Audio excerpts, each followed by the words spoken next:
आज आपल्या मिनी ब्लॉगचा 4था दिवस. सकाळी झाला आत्याचा पोऱ्या. कशाला असं होता काय माहीत.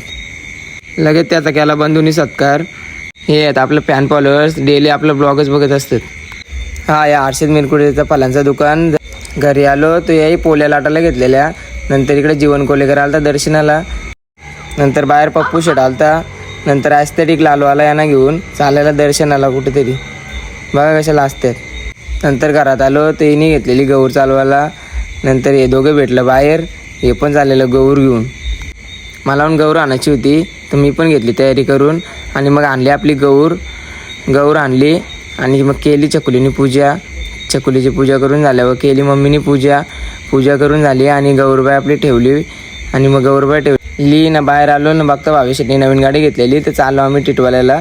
डायरेक्ट कमानीच्या इथं आलो ना. कमानीच्या इथून आतमध्ये आलो डायरेक्ट मंदिराच्या इथं आलो ना. घेतला ताट आणि चाललो मंदिरात आलो आणि घेतला पहिले बाप्पाचं दर्शन घेऊन झाला ना. 151 रुपयाची पावती पाडली कारण आपल्या गाडीची पूजा करायची होती. नंतर भटजी आला. भटजीने केली गाडीची पूजा. नंतर भावेश शेटणी पण घेतली गाडीची पूजा करून. आणि मग चाललो आम्ही घरी. चालू नाही नांची तर बघता होती गेम केली होती. मलाच पहिले बसवला आणि बघा आता गेम. नंतर झाला भजनाचा कार्यक्रम चालू. यांनी केला पेटीचा जुगाड. आपली भजनी मंडळी रेडी झाली आणि केला निकीर बोरीचा गाणी स्टार्ट.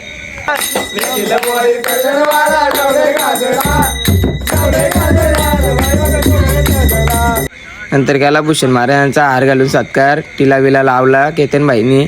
आणि मग नंतर आलो पास्ता खाऊन झाला. ती विचारात पडलेली का आज पत्ता तरी गाला केलो. नंतर आलो पंकजांची तर इथं पोरा पत्ता केले होते ना. ओम ठाकरे बघा कसा झोपलाय.